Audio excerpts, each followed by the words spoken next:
Hello students. तो कैसे हो आप सब लोग। 11th क्लास का आपकी क्लास अब स्टार्ट होने वाली है। ठीक है, जैसे कि लॉकडाउन चल रहा है तो हमारी सारी क्लास है या तो लाइव चलेगी या फिर मैं आपको वीडियो के जो लेक्चर हैं ऐसे ही सेंड करते रहूँगा। ठीक है, आई होप आप थोड़ा बहुत देखोगे। ठीक है ना।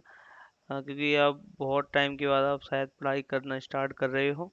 तो हम चलो आगे बढ़ते हैं, सीधा फालतू ना बातें करते हुए सीधा अपने टॉपिक में आते हैं। सबसे पहला जो चैप्टर है आपका, अगर आप केमिस्ट्री की बात करो तो वही है आपके पास some basic concepts of chemistry. ठीक है, वो कहता है कि जो केमिस्ट्री के कॉन्सेप्ट क्या है, बेसिक चीज़ें क्या हैं। आपने केमिस्ट्री जनरली 9 से जनरली स्टार्ट करी, वैसे तो आपने 8 7 क्लास हम थोड़ा थोड़ा साइंस की टॉपिक्स में आ जाती थी केमिस्ट्री, मगर अब आपके पास साइंस बिल्कुल ही अलग हो चुकी है। ठीक है, 9th में भी आपने पढ़ी है, ठीक है, 10th में भी पढ़ी है, मगर केमिस्ट्री में जो आपके जो अब पढ़ने वाले हो आप 11th क्लास है, ये आपका सबसे ज़्यादा बेसिक है। ठीक है ना, और हर जगह बेसिक ही आपके इम्पोर्टेंट होते हैं। अगर आपका बेसिक अच्छा है, ठीक है ना, इसलिए आप तो आपकी साइंस जो आपकी केमिस्ट्री में जो आप फर्दर स्टडी करोगे, कभी अगर आपको करने का मन किया तो आप और अच्छे से इसे समझ सकते हो केमिस्ट्री को। ठीक है ना, तो हम यहाँ पूरी कोशिश करेंगे कि आपको केमिस्ट्री समझने के साथ साथ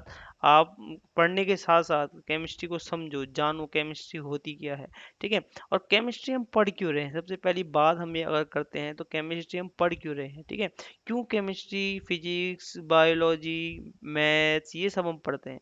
तो कोई भी चीज़ पढ़ने से पहले आपको अगर उसमें आना चाहिए इंटरेस्ट, और इंटरेस्ट आता है आपकी क्यूरियोसिटी से कि आप जानना चाहते हो। अगर आप एज ए साइंस के स्टूडेंट्स हो, ठीक है, तो इस अगर साइंस के स्टूडेंट हो तो सबसे पहले आपको क्वेश्चन रेज करने आने चाहिए, कि क्वेश्चन आपके दिमाग में चलते रहने चाहिए। कि हम पहले तो यही है, अगर आप आपसे मैं बोलूँ कि केमिस्ट्री पढ़ो, ठीक है, आप पीसीएम लो, आप पीसीबी लो, अलग अलग सब्जेक्ट लो, तो मगर सबसे पहले हमारा जो बात होती है वो कहता है कि आप लें, अगर आप कोई पीसीएम ले रहे हो, पीसीबी कोई सब्जेक्ट ले रहे हो, है ना, फिजिक्स ले रहे हो, केमिस्ट्री ले रहे हो, बायो ले रहे हो या फिर मैथ्स ले रहे हो, तो आप क्यों ले रहे हो।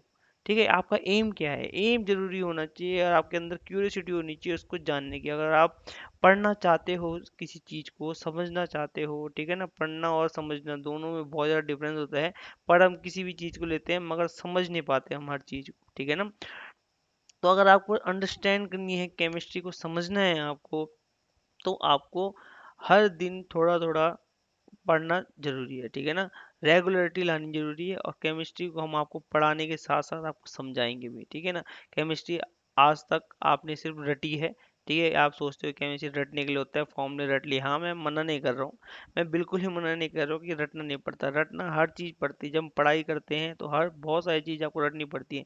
मैथ्स में भी आपको फॉर्मूले रटने पड़ते हैं, ठीक है, फिजिक्स में भी रटना पड़ता है, और वैसे ही केमिस्ट्री में भी रटने पड़ता है। मगर यहाँ जो कॉन्सेप्ट्स हैं, ठीक है, जब आप कॉन्सेप्ट को समझने लग जाओगे, केमिस्ट्री काम कैसे करती है, मतलब जैसे बोलते हैं ना, दो दोस्तों के बीच में बहुत अच्छी केमिस्ट्री है, तो वो आपस में बहुत अच्छी बॉन्डिंग उनके बीच में जाती है, मतलब बहुत अच्छे वो साथ में रहते हैं, बेस्ट फ्रेंड जिसे आप कहते हो।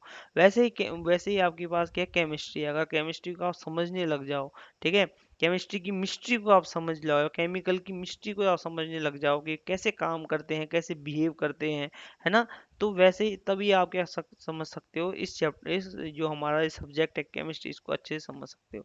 ठीक है, तो सबसे पहले हम पढ़ते हैं कि भाई केमिस्ट्री आपके लिए इतनी इंपॉर्टेंट क्यों हो जाती है। अगर आप साइंस के स्टूडेंट हो तो केमिस्ट्री जो है वो इतनी ज़्यादा इंपॉर्टेंट क्यों हो जाती है। ठीक है, तो केमिस्ट्री का सबसे पहला जो आपके पास नेम को अगर आप डिफाइन करो, ठीक है ना, जिसको अगर आप इसके नेम को डिफाइन करो तो ये क्या है, कैम मतलब केमिकल, और ये क्या है, मिस्ट्री। ठीक है, केमिकल्स की जो मिस्ट्री है, मतलब जो केमिकल्स हम यहाँ देखते हैं आपकी सराउंडिंग में, आपकी डेली लाइफ में, जो भी केमिकल्स आप यूज़ कर रहे हो एटम मॉलिक्यूल से बने हैं, तो उनके अंदर कैसे वो रिएक्शन कर रहे हैं, कैसे वो टेम्परेचर, प्रेशर, अलग अलग चीज़ें, कैसे उनकी एनर्जी लेवल्स हैं, ये सब हम यहाँ केमिस्ट्री में डिस्कस करेंगे। उससे पहले हम पढ़ेंगे कि आपके पास भैया ये केमिस्ट्री जो है हम पढ़ क्यों रहे हैं। ठीक है, ये बहुत जानना जरूरी है। और किसी भी टॉपिक को मैं बार बार कहता हूँ, किसी भी टॉपिक को अगर इंटरेस्ट आपको इसमें लाना है तो आप समझो उसको कि आपको पढ़ क्यों रहे हो। ऐसे नहीं कि घर वालों ने बोला केमिस्ट्री ले ले, फिजिक्स ले ले, मैथ्स ले ले, तो आपने ले ली। ठीक है, अगर ले ही लिए है, अब ले ही लिए तो भाई अब पढ़। पढ़ मतलब पढ़ना है, और जब पढ़ना ही है तो समझ। ठीक है, जब समझेगा तभी तो आगे बढ़ेगा, कुछ लाइफ में कुछ करेगा। ठीक है, तो आगे चलते हैं इम्पोर्टेंस ऑफ केमिस्ट्री। केमिस्ट्री क्यों, क्या इम्पोर्टेंट, क्यों इम्पोर्टेंट है, ठीक है, आपकी लाइफ में, और क्यों पढ़ रहे हो केमिस्ट्री। केमिस्ट्री आपकी बहुत ज़्यादा इम्पोर्टेंट हो जाती है, क्योंकि आप जब पीसीएम लेते हो, ठीक है, और आप पीसीबी लेते हो, मगर दोनों में जो फिजिक्स, बायो, दोनों में एक चीज़ कॉमन है, केमिस्ट्री, ठीक है। केमिस्ट्री आपके लाइफ में हमेशा चलती रहेगी। तो कहता है कि पहली बात तो ये है कि केमिस्ट्री आपके सराउंडिंग में है, जैसे कि, और आप खुद ही एक केमिकल से बने हो, बहुत सारे केमिकल आपस में मिक्स हुए हैं, जैसे एटम्स, मॉलिक्यूल आपस में मिले हैं, तब जाके आपका जो पूरी बॉडी है वो बनी है, आपकी क्या, हमारी भी, सबकी, ठीक है ना। जितने भी मैटर हैं, मटेरियल हैं, वो एटम्स और मॉलिक्यूल से ही बने हैं, और उन्हीं के बारे में आपको यहाँ जानना है। तो कहता है कि केमिस्ट्री इसलिए ज़्यादा इंपॉर्टेंट रहती है क्योंकि हर जगह नेचर में केमिस्ट्री है, केमिकल्स हैं, एटम्स हैं, मॉलिक्यूल्स हैं, ठीक है। एग्रीकल्चर एंड फूड, सबसे पहले है आपके पास एग्रीकल्चर और फूड, जो सब आपकी बेसिक नीड है, खाना, है ना, हम खाने के लिए सब कुछ कर रहे हैं, वही बेसिक नीड क्या, हमारी खाना। तो कहता है कि एग्रीकल्चर और फूड के में केमिस्ट्री कैसे इंपॉर्टेंट हो जाती है। सिंपल, हम केमिकल्स बनाते हैं उससे, जैसे कि आपको कोई फर्टिलाइजर्स, यूरिया, यूरिया सबसे ज़्यादा इंपॉर्टेंट होता है, ठीक है। तो यूरिया हो गया, calcium फॉस्फोट, sodium nitrate, ammonium phosphate, ये सारे जो हमारे ऐसे केमिकल्स हैं, फर्टिलाइजर्स हैं, जो क्रॉप्स को ग्रो करने में हेल्प करते हैं। और कुछ ऐसे हम फंजीसाइड्स बनाते हैं, इंसेक्टिसाइड्स बनाते हैं, जो जो इंसेक्ट लग जाते हैं हमारी क्रॉप्स में, जो हमारे क्रॉप्स को डैमेज कर देते हैं, ठीक है, खराब कर देते हैं, और हमारे जो फंजाई भी लग जाती है कभी कभी, है ना, पेस्टिसाइड्स हो जाते हैं, पेस्ट लग जाते हैं, तो ये सबको हटाने के लिए हम केमिकल्स बनाते हैं, ताकि जो इंसेक्ट हैं, ये फंजीसाइड, पेस्टिसाइड, ये इसमें लगे ना, और क्रॉप हमारी सही रहे और हमें खाना मिले, ठीक है। तो ये सारे केमिकल्स कहाँ से बनते हैं, केमिस्ट्री की मदद से। जब आप केमिस्ट्री को समझते हो, तब जाके आप समझते हो, ठीक है। और आपके प्रिजर्वेटिव, जितने भी प्रिजर्वेटिव हैं, जैसे कि फ्रूट प्रोडक्ट में जो लाइक जैम हो गया, ठीक है, बटर, स्क्वैशेस, स्क्वैशेस मतलब जो आपके बनते हैं ना, मैंगो स्क्वैश, बनाना स्क्वैश, ये सारे स्क्वैश जो हैं, अगर आपको लॉन्ग टाइम तक के लिए चाहिए, तो हम उसके लिए प्रिजर्वेटिव डालते हैं, है ना। तो उसमें लिखा भी होता है, जब कोई आप प्रोडक्ट देखोगे, कैम फूड प्रोडक्ट, तो उसमें पैकेज जो फूड प्रोडक्ट होते हैं, preserved by sodium by phosphate, ये सब इसमें लिखा होता है, ठीक है। बहुत सारे केमिकल्स होते हैं। तो हेल्थ एंड सैनिटाइजेशन, सैनिटाइजेशन बहुत ज़्यादा, सैनिटेशन, ठीक है, सैनिटेशन बहुत ज़्यादा इंपॉर्टेंट है। हेल्थ भी बहुत, आजकल हमारा कोविड-19 चल रहा है, तो हम पढ़ रहे हैं सैनिटाइज, सैनिटाइज करो भाई, सैनिटाइज का यूज़ करो, बार बार हैंड को सैनिटाइज करो, जब भी आप बाहर से आओ या बाहर जा रहे हो, सैनिटाइज रखो छोटा सा। क्यों ये सैनिटाइजर बना, क्यों है बना, इसलिए है ताकि जो वायरस है या फिर बैक्टीरिया है, आपके हाथ से क्या हो जाए, साफ हो जाए यार। वो किसकी हेल्प से होगा, जब आप कोई सैनिटाइजर बनाओगे। सैनिटाइजर जनरली अल्कोहल का हम उसमें यूज़ करते हैं, अल्कोहल क्या है, एक अच्छा सा केमिकल है, ठीक है ना। और वो देखो, लाइफ सेविंग ड्रग्स, ठीक है, लाइफ सेविंग ड्रग्स जो होती हैं हमारी, वो जनरली किससे बनती हैं, इन्हीं से बनती है भैया। लाइफ सेविंग ड्रग्स जो है हमारी, हाँ, मैनकाइंड के लिए, वो किसकी हेल्प से बनती है, केमिकल्स के हेल्प से बनती है, ठीक है।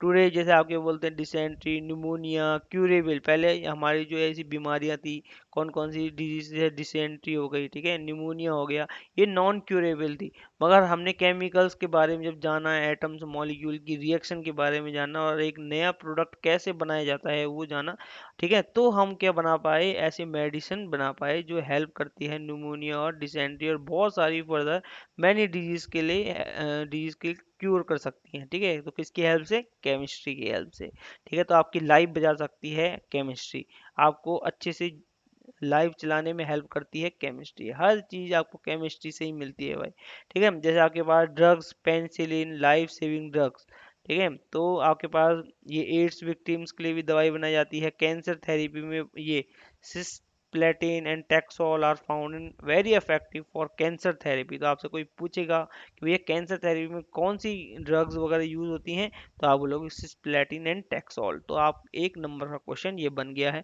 ठीक है। And AZT is use for AIDS, देखो एक क्वेश्चन, एक नंबर का क्वेश्चन ये भी बन गया है कि AZT जो होती है, एजी, इसका पूरा नाम है एजिडोथाइमाइडिन टाइन, ठीक है। तो ये एड्स में, एड्स विक्टिम में जो इनको एड्स हो जाता है उनके लिए हेल्प करती है, ठीक है। तो ये एक एक नंबर के क्वेश्चन भी हैं और समझने के लिए भी है कि केमिस्ट्री क्यों इंपॉर्टेंट है। आपसे पूछा जाएगा हेल्थ के लिए बताओ भाई क्यों इंपॉर्टेंट है, सैनिटेशन के लिए क्यों है। जैसे हम सैनिटाइज करते हैं आजकल, डिसइंफेक्टेंट्स, आजकल डिसइंफेक्टेंट्स का बहुत ज़्यादा नाम आ रहा है कोविड-19 की वजह से, ठीक है। पहले लोगों को पता नहीं था, ठीक है, अब लोगों को क्या है, पता तो था, मगर अब जिनको पता नहीं था उनको भी पता चल गया है कि सैनिटाइजेशन होता क्या है, सैनिटाइजर होता क्या है। ठीक है। Phenol are use to kill, जैसे फिनॉल हम यूज कर रहे हैं, हमको पता है भाई फिनॉल क्या है, पहले से डालते हैं, फिनाइल डालते हैं लोग, ताकि क्या है माइक्रो ऑर्गेनिज्म, सबसे ज़्यादा यूज होता है वहाँ का हॉस्पिटल्स में। फिनाइल की स्मेल आती रहती है, क्यों? क्योंकि बार बार फिनाइल का से साफ करते रहते हैं पूरे हॉस्पिटल को, सैनिटाइज करते हैं, वो पूरे माइक्रो ऑर्गेनिज्म बैक्टीरिया जो लोग लेके आ रहे हैं वहाँ, वो साफ हो जाए। ठीक है। Present in drains, toilet, floors, हम जनरली इनका यूज करते हैं। तो ये कहाँ से आता है? केमिकल्स हैं, सारे के सारे क्या हैं? केमिकल्स। ठीक है।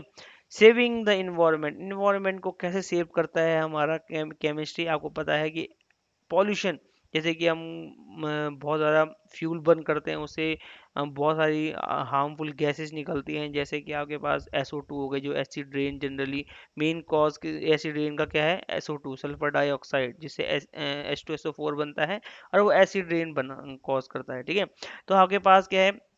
देखो, इंडस्ट्रियलाइजेशन होने की वजह से क्या लॉट ऑफ पॉल्यूशन होता है, हार्मफुल गैसेज निकलती है, और उन गैस को कैसे कंट्रोल किया जाए, या फिर उन गैसेज का सब्स्टिट्यूट, जैसे आप बोलते हो कि फ्यूल है, अब आप फ्यूल से SO2 निकल रही है या फिर कार्बन CO2 निकल रही है, तो हम फ्यूल का पेट्रोल का कौन सा सब्स्टिट्यूट यूज करें कि क्या हो, जो पॉल्यूशन कम करे? तो इसके लिए हमको केमिस्ट्री पढ़नी पड़ेगी। तब हम यूज करते हैं CNG। तब हम जब केमिस्ट्री पढ़ी तो मेरे पता चला कि भैया CNG जो है हमारा एक फ्यूल का काम कर सकता है, जो लो पॉल्यूशन करता है। ठीक है ना, in compare to petrol and diesel. ठीक है। तो क्या, देखो, सब्स्टिट्यूट ऑफ पेट्रोल, जो CNG, जनरल CNG सिलेंडर होते हैं, गैसेस होती हैं। ठीक है। जो जनरल NCR, दिल्ली NCR में जाओगे तो वहाँ CNG गैस पेट्रोल पंप्स होते हैं। ठीक है। तो is very effective for checking petrol cost automobiles. तो ये सब क्या है? आपके केमिस्ट्री की वजह से आप इन्वायरमेंट को भी बचा सकते हो। दूसरा, एप्लीकेशन इंडस्ट्री। अब इंडस्ट्री में क्या एप्लीकेशन है, ये तो सबको पता है भाई, इंडस्ट्री में कैसा एप्लीकेशन है इसका। ठीक है ना। अब देखो, इंडस्ट्री में कैसे, आप बोलते कि भैया फर्टिलाइजर बनाते हैं हम इंडस्ट्रीज में, अल्कलीज बनाते हैं, एसिड्स बनाते हैं, salts, dyes, drugs, soaps, polymers. ये पॉलीमर्स क्या है? जिससे आप मटेरियल बन रहे हैं, नाइलॉन 66, नाइलॉन की रस्सी, आपको पता है। ठीक है। सिंथेटिक, जितने भी आपके सिंथेटिक जो मटेरियल आ रहा है, कपड़े आ रहे हैं, सस्ते आ रहे हैं। ठीक है। कॉटन का यूज करके कॉटन में मिक्स करते हैं हम बहुत सारे पॉलीमर्स, जिससे वो कपड़ा क्या होता है? सस्ता हो जाता है। ठीक है। और काम भी करता है खूब। तो ये हमारे से क्या है? इंडस्ट्रियल पर्पज ही बहुत ज़्यादा है, और हर चीज़ में क्या है? केमिस्ट्री है, ये आपको दिख रहा है। मेटल के alloys, inorganic organic chemicals including material contribute in big way of national economy. तो नेशनल इकोनॉमी में भी आप क्या कर सकते हो? केमिस्ट्री का यूज करके अपनी इकोनॉमी भी बढ़ा सकते हो देश की। ठीक है। अब ये सब तो हो गया भैया इंपॉर्टेंस ऑफ केमिस्ट्री। केमिस्ट्री क्यों इंपॉर्टेंट है, क्यों हम पढ़ रहे हैं? आपने देखा, एग्रीकल्चर से लेकर, इंडस्ट्रियल से लेकर, आपकी सराउंडिंग से लेकर, आप खुद से लेकर, आपकी लाइफ से लेकर, हर जगह केमिस्ट्री बहुत ज़्यादा इंपॉर्टेंट है। ठीक है। इसलिए हमको केमिस्ट्री पढ़नी ही पड़ेगी। ठीक है। और इसका, अगर आप केमिस्ट्री को लेकर चलते हो तो आपका फ्यूचर भी सिक्योर है भाई, मैं तो ये मान सकता हूँ, अगर आपने सही फील्ड केमिस्ट्री में चुना है तो। ठीक है।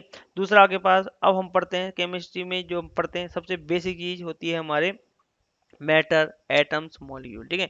एक होती है फिजिक्स। फिजिक्स को हम आंखों से देख सकते हैं, जो भी फिजिकल अपीयरेंस, जैसे आप बोलते हो फिजिकल एक्सरसाइज, फिजिक्स वही है फिजिकली।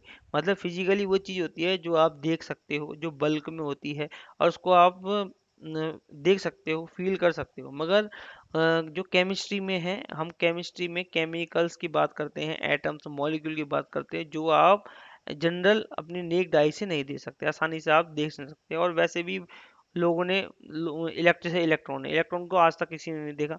ठीक है ना।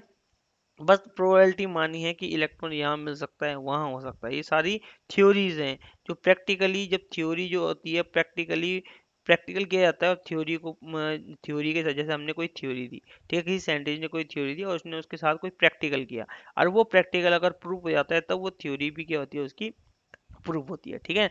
तो इसमें सब थ्योरी चलती है, जो प्रैक्टिकली बेस्ड, जब प्रैक्टिकल में किया गया और वो प्रूफ भी सही मानी गई, तब जाके वो थ्योरी आई। ठीक है। तो हम ये सब यहाँ करते हैं, एटम्स, मॉलिक्यूल्स और कंपाउंड्स, इन सब के बारे में पढ़ते हैं। केमिकल कैसे वो रिएक्शन करके कुछ नया प्रोडक्ट बनाते हैं। ठीक है। तो ये सब हम पढ़ते हैं। सबसे पहले टॉपिक है आपके पास मैटर।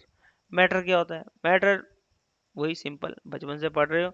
वो सब्सटेंस जो क्या करता है, उसका कुछ मास होता है और कुछ स्पेस ऑक्यूपाई करता है। जैसे कि मैंने क्या किया, इस पूरे एरिया में, इस एरिया में ये मान लो एक कमरा है, ठीक है, एक रूम है, और इसमें मैंने एक ब्लॉक रख दिया, ठीक है, किसी का भी ब्लॉक हो सकता है, लकड़ी का हो, लोहे का हो, कुछ भी चीज़ हो, ये कोई चीज़ है, ठीक है, इतना। तो ये क्या है, ये पूरा क्या है, ये पूरा क्या है, एक मैटर है। ये क्या है, एक मैटर है। बॉक्स जो है इस रूम के अंदर जो क्या है, एक मैटर है। मैटर मतलब इसने क्या किया है, कुछ ना कुछ स्पेस इस रूम में ऑक्यूपाई किया है, और इसको वे करेंगे तो इसका कुछ ना कुछ मास आने वाला है, ठीक है ना। तो यही क्या होता है, मैटर होता है, बस सिंपल। ठीक है, ये सब आपको पता है पहले से, थोड़ा सा हम रिवीजन कर रहे हैं। ठीक है, जैसे आप बोलोगे book, pencil, water, air, compose matter, known they have mass and occupy some space। ठीक है, दूसरा, आगे चलते हैं। मैटर को आप कैसे क्लासिफाई करोगे, आपने कहा फिजिकल क्लासिफिकेशन होता है, दूसरा होता है केमिकल क्लासिफिकेशन। फिजिकल की बात करेंगे तो वही हमेशा बोलूँगा, बल्क की बात करेंगे, किसी मैटर के बल्क प्रॉपर्टी की बात करेंगे, और जो आप जिसको आप देख सकते हो, ठीक है, जो अपनी आंखों से देख सकते हो, वो फिजिकल प्रॉपर्टीज होती हैं। जैसे आपने बोला वॉल्यूम, है ना, हमने कहा इस बीकर में कितना ml वॉल्यूम है, आपने कहा इसमें 1 ml वॉल्यूम है। आपने कैसे देखा, नाप के देखा भाई, सिंपल से, ठीक है, मीजर किया आपने इसको, तो आपको पता चल गया ये क्या है, वॉल्यूम क्या हो गया, वॉल्यूम एक फिजिकल प्रॉपर्टी हो गई। ठीक है, मगर मैं बोलूंगा केमिकल प्रॉपर्टी क्या है भाई, इस सिस्टम की केमिकल प्रॉपर्टी क्या है। हम बोलेंगे कि जब ए प्लस बी, इस सिस्टम में जब हमने ए और बी को मिलाया, इसने एक प्रोडक्ट दिया सी। तो ये जो केमिकल रिएक्शन है, मतलब ए और बी को मिलाने पर, ठीक है, अगर ये येलो कलर का था तो ये पिंक कलर का हो गया। तो ये कैसे, ये तो फिजिकल प्रॉपर्टी की कलर, कलर हो गई फिजिकल प्रॉपर्टी है। मगर आपने बोला कि ये पिंक कलर का तब हुआ जब इसके अंदर ए और बी ने रिएक्शन करी, ठीक है ना, और इसने प्रोडक्ट बनाया सी।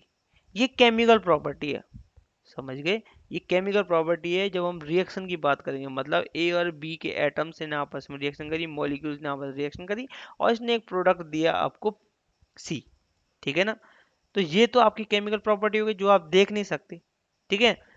मगर इसका पता कैसे चला, इसका पता चला कलर से। अगर ये मान लो आपके पास येलो कलर का था, ठीक है, ये कैसे कलर का था, येलो, तो ये, और ये कौन सा कलर का आ गया, ये पिंक कलर का आ गया, ठीक है। तो ये कैसे कलर का आ गया, पिंक कलर का। तो ये तो फिजिकल प्रॉपर्टी हो गई। तो फिजिकल प्रॉपर्टी से आपको पता चला कि इसके केमिकल प्रॉपर्टीज में क्या चेंजेस आए, ठीक है ना। ए और बी को मिलाया सी प्रोडक्ट, ये केमिकल प्रॉपर्टी जो आप आंखों से नहीं दे सकते, ठीक है। मगर फिजिकल प्रॉपर्टी आप आंखों से दे सकते हो, मतलब कलर चेंज हुआ, जैसे इन्होंने एक प्रोडक्ट दिया पिंक कलर का, तो येलो से पिंक हो गया, इसका मतलब कुछ ना कुछ इनके बीच में रिएक्शन हुई है भैया, जो इनका फिजिकल प्रॉपर्टीज थोड़ी सी चेंज हो गई है, ठीक है। क्योंकि फिजिकल प्रॉपर्टी, क्योंकि इसने नया प्रोडक्ट बनाया, अब नया प्रोडक्ट बन गया और इन्होंने अपनी आइडेंटिटी लूज कर दी इस एरिया ने, ठीक है ना। ए और बी ने अपनी आइडेंटिटी लूज करके एक नया प्रोडक्ट बनाया सी। तो क्या हो गया, इनकी फिजिकल प्रॉपर्टीज भी चेंज होगी भाई, है ना। अब सी की अलग होगी और ए और बी की तो अलग थी। तो ये क्या हो गया, फिजिकल प्रॉपर्टी। केमिकल प्रॉपर्टी जब ये आपस में रिएक्शन करेंगे एक नया प्रोडक्ट देंगे, ठीक है। तो ये है आपकी केमिकल एंड फिजिकल प्रॉपर्टी। तो सबसे पहले आपके पास फिजिकल प्रॉपर्टी को अगर आप क्लासीफाई करो, ठीक है, तो फिजिकल प्रॉपर्टी को अगर हम क्लासीफाई करें तो सबसे पहले आगे फिजिकल क्लासिफिकेशन आपको पता है, जो जैसे कि वाटर, ठीक है, आपने कहा H2O।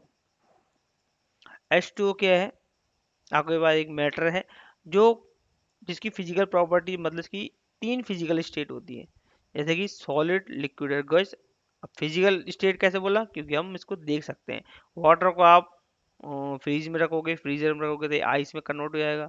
टेम्परेचर कम करोगे तो क्या होगा, फ्रीज हो जाएगा। ज़्यादा करोगे तो क्या होगा, ये लिक्विड में आ जाएगा, ठीक है। और ज़्यादा करोगे तो ये गैस बनाएगा, मतलब वेपर बना देगा। तो इसका मतलब H2 क्या है, एक मैटर है जो अपनी फिजिकल प्रॉपर्टी को चेंज कर रहा है, मतलब फिजिकल स्टेट्स को चेंज कर रहा है। सॉलिड से जा रहा है लिक्विड में, लिक्विड से जा रहा है गैस में, या फिर गैस से दोबारा से सॉलिड और लिक्विड में भी जा सकता है, ठीक है। तो ये फिजिकल क्लासिफिकेशन हो गया। आगे चलो नेक्स्ट स्लाइड पे। आपने कहा ये क्या है, सॉलिड क्या होते हैं। अब आपने फिजिकल स्टेट की बात करते तो इसके बारे में बात करते हैं।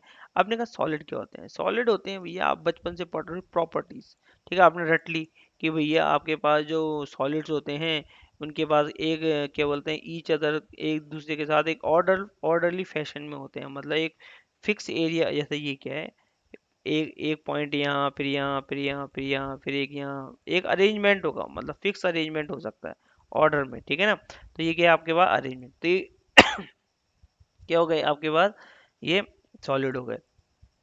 तो ये क्या है इनकी प्रॉपर्टीज है कि सॉलिड स्टेट की क्या प्रॉपर्टीज होती हैं, आपने कहा भैया ऑर्डरली फैशन में होते हैं, ठीक है। There is not much freedom of movement, जो अगर एक इस ब्लॉक में हमारे एटम्स क्या हो गए हैं, फ्रीज हो चुके हैं, तो इसके एटम्स क्या करेंगे, अब मोशन नहीं कर सकते, ठीक है ना। तो ये क्या है आपके पास, ये प्रॉपर्टीज है सॉलिड स्टेट की। तो करेक्टरिस्टिक क्या है, डेफिनेट वॉल्यूम, डेफिनेट शेप, ठीक है। ये आपने रटने वाली बात है कि भैया आपने रट दिया कि डेफिनेट वॉल्यूम ये वो सो, मगर हम समझने की बात करें, अगर अगर आपने समझ इसको अंडरस्टैंड करने की बात करें या समझने की बात करें कि सॉलिड स्टेट आखिर आ कैसे रही है, फिर आपको प्रॉपर्टीज को रटना नहीं पड़ेगा। अगर आप समझ गए इस बात को कि जो सॉलिड स्टेट है किसी भी मैटर की वो आ कैसे रही है, अगर आपको ये समझ में आ गया, तो आपको ये समझने की, फिर आपको इनकी प्रॉपर्टी समझने की जरूरत नहीं, ठीक है।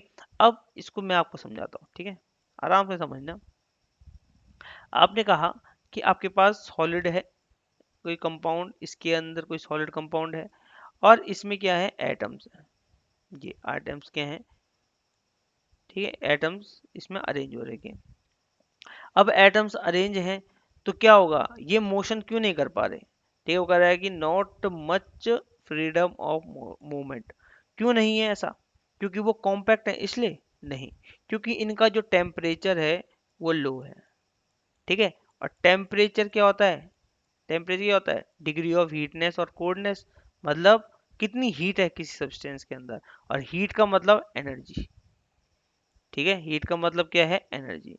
अगर एनर्जी लो होगी, ठीक है, अगर एनर्जी क्या होगी, ठीक से बनाते हैं, ठीक है, अगर एनर्जी लो होगी तो टेम्परेचर भी क्या होगा, लो होगा, मतलब या फिर आप वाइस वर्सा बोलो, अगर टेम्परेचर लो होगा तो एनर्जी भी लो होगी। मतलब जैसे हमने कहा कि इसकी क्या है 10 डिग्री, 10 डिग्री आपने क्या कर दिया, इसको हीट कर दिया, ठीक है, 10 डिग्री सेल्सियस आपने जो हीट किया, ठीक है, इसका टेम्परेचर क्या है 10 डिग्री सेल्सियस है। तो इसकी एनर्जी मॉलिक्यूल क्या है, सॉलिड स्टेट में है, मतलब 10 डिग्री में ये क्या हो रहा है, सॉलिड हो जा रहा है भाई, सॉलिडिफाई हो जा रहा है, क्यों, इसकी टेम्परेचर क्या है, कम है। अगर क्या करो, इसका टेम्परेचर बढ़ा दो और क्या कर दो, हम 100 डिग्री कर दो, कितना कर दो, 100 डिग्री कर दो, तो क्या होगा, ये क्या होगा, इसका टेम्परेचर इंक्रीज करेगा, ठीक है। अब टेम्परेचर क्या करेगा, इसका इंक्रीज करेगा। अब टेम्परेचर इंक्रीज करेगा तो मतलब एनर्जी भी क्या करेगी हमारी, इंक्रीज करेगी भाई, ठीक है। जब आप टेम्परेचर इंक्रीज करोगे तो मतलब क्या होगा, इसका एनर्जी मतलब इसको हीट मिलेगी, हर हीट क्या है, एनर्जी, तो एनर्जी भी क्या होगी, इंक्रीज होगी। जब एनर्जी इंक्रीज होगी तो मॉलिक्यूल क्या होंगे, रैंडम मोशन करना स्टार्ट करेंगे, है ना। किसी के पास, जिसके पास ज़्यादा एनर्जी होती है वो ज़्यादा वर्कआउट कर सकता है, जिसके पास एनर्जी कम होगी वो कम वर्कआउट करता है, ये आपको पता है। एनर्जी ज़्यादा है तो मोशन ज़्यादा करेगा, अब मोशन ज़्यादा करेगा तो ये मॉलिक्यूल क्या होंगे, दूर दूर जाएंगे। जहाँ सॉलिड स्टेट में पास पास से, क्योंकि टेम्परेचर कम था, एनर्जी कम थी, मोशन कम करेगा, जिसकी वजह से इसका फिक्स वॉल्यूम और डेफिनेट शेप हो जाएगा, ठीक है। तो ये सब किसकी वजह से हो रहा है, एनर्जी की वजह से, एनर्जी कम है, ठीक है। और एनर्जी कम कैसे पता चला, क्योंकि टेम्परेचर कम है, 0 डिग्री सेल्सियस, टेम्परेचर कम, हीट कम, हीट कम तो एनर्जी कम, ठीक है, एनर्जी कम तो मॉलिक्यूल ज़्यादा मोशन नहीं कर सकते, ठीक है। ये देखो यहाँ पे लिखा भी है, not much freedom of movement, किसकी वजह से, टेम्परेचर लो होने की वजह से। एग्जाम्पल, वाटर लो, 0 डिग्री में सेल्सियस, 0 डिग्री में क्या होता है, 0 डिग्री सेल्सियस में फ्रीज हो जाता है, और 100 डिग्री में बॉयल होता है, समझ रहे हो। तो 0 डिग्री क्या है, कम टेम्परेचर, कम हीट, ठीक है, और कम हीट मतलब कम एनर्जी, और इसलिए कोई फ्रीडम, कोई मूवमेंट नहीं है। अब मूवमेंट नहीं है तो डेफिनेट शेप और डेफिनेट वॉल्यूम, जब एक ही जगह में है कोई चीज तो उसका एक डेफिनेट फिक्स शेप हो जाएगा, फिक्स वॉल्यूम हो जाएगा, ठीक है। तो अब ये हो गई सॉलिड स्टेट। अब सॉलिड स्टेट से अगर आपको लिक्विड स्टेट में जाना है तो आपको क्या करना पड़ेगा, सिंपल सी बात है। अगर मैं बोलता हूँ कि भैया आपको आगे पास आइस है, आइस को हम मेल्ट करना है, तो हम क्या करेंगे, टेम्परेचर इंक्रीज करेंगे, इसको हीट करेंगे। अब हीट करेंगे तो टेम्परेचर क्या करना पड़ेगा, इंक्रीज, ठीक है।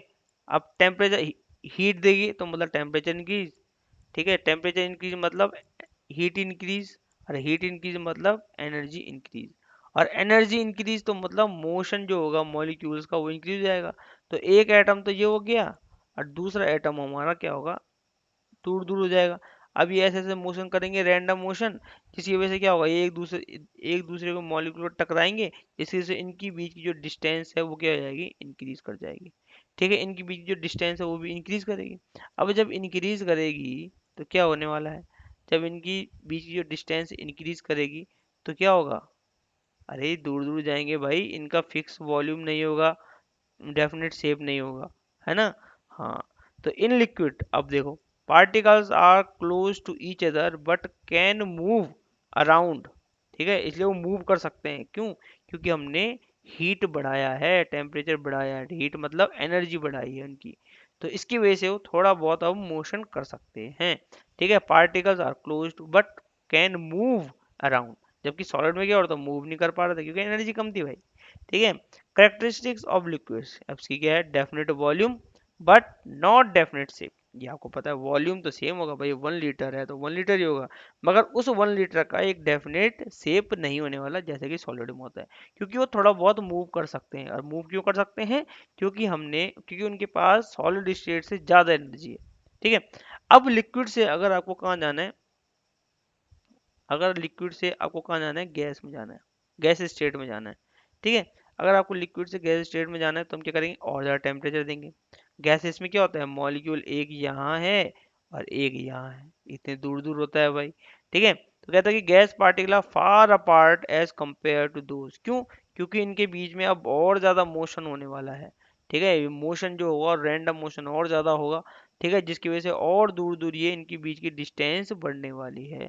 ठीक है, अब डिस्टेंस बढ़ जाएगी तो क्या होगा, ये और मूव करेंगे, और आप बोल सकते हो ये अब आप इनको कंप्रेस भी कर सकते हो, जैसे बलून है ना, बलून में आपने एयर भरी है तो आप उसको आसानी से कंप्रेस कर सकते हो। तो ये क्या है, कंप्रेस किसकी वजह से हो रहा है, क्योंकि इन मॉलिक्यूल के बीच में, ठीक है, जो गैस के मॉलिक्यूल होते हैं, डिस्टेंस बहुत ज़्यादा होती है, जिसकी वजह से आप इनको क्या कर सकते हो, कंप्रेस कर सकते हो। ये अब आप इनको क्लोज भी ला सकते हो, मगर ये फिर से उसी शेप चले जाएंगे अगर इनके पास इतनी ही एनर्जी है। ठीक है, तो ये है आपके पास एक, इसे ये क्या होते हैं, कंप्रेसिबल होते हैं, मगर सॉलिड जो होते हैं हमारे इनकम्प्रेसिबल होते हैं, क्योंकि वो क्या होते हैं, क्लोज होते हैं, क्लोज टू ईच अदर।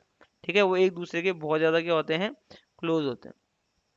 देखो यहाँ पे लिखा है ना, ये देखो, very close to each other solid state. जब क्लोज होंगे तो भाई इनको कंप्रेस कैसे करोगे आप, स्पेस ही नहीं है उनके बीच में। ठीक है, जबकि गैस के इसमें बहुत ज्यादा स्पेस आपको दिख रहा है, ये देखो।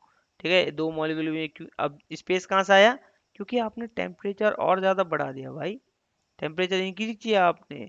ठीक है, टेम्परेचर इंक्रीज किया मतलब एनर्जी इनकी और ज़्यादा बढ़ गई। ठीक है, एनर्जी बढ़ेगी तो और दूर दूर जाएंगे और ज़्यादा तेज मोशन करेंगे। ठीक है, तो ये है आपके सॉलिड, लिक्विड और गैस। ठीक है, there is a movement and fast. ठीक है, देयर मूवमेंट इज इजी और फास्ट, बहुत ज़्यादा फास्ट होता है, इजी होता है। तो इस तरह से आप एनर्जी इंक्रीज करके, डिक्रीज करके किसी मैटर की, ठीक है, क्या करते हो, स्टेट्स, फिजिकल स्टेट्स को चेंज कर सकते हो। ठीक है, अब जो आपके पास जो गैसेस हैं इसकी कैरेक्टरिस्टिक क्या है, gases are neither definite volume, obvious सी बात है, और डेफिनेट शेप, क्योंकि ये मॉलिक्यूल रैंडम मोशन में होते हैं भाई, जिसकी वजह से वो एक जगह में तो रहेंगे नहीं। ठीक है, और शेप भी उनका नहीं होता फिक्स, क्योंकि वो मोशन करते रहते हैं, एनर्जी ज़्यादा है। दे completely occupy the container in which they play, जिस कंटेनर आप रहोगे वो पूरा का पूरा उसको भर देंगे, कोने कोने तक घुस जाएंगे मॉलिक्यूल्स। ठीक है ना, तो ये है उसके कहने का मतलब, कंप्लीटली फिल्ड ऑक्यूपाई, जबकि वाटर हर कोने में नहीं जा सकता, क्योंकि गैस जा सकती है। ठीक है, सॉलिड भी नहीं जा सकता, ये आप दे सकते हो। दूसरा, चलो आज के लिए आज इतना बहुत है। ठीक है, अब हम कल पढ़ेंगे आपके पास केमिकल क्लासिफिकेशन क्या होता है। ठीक है, थैंक यू।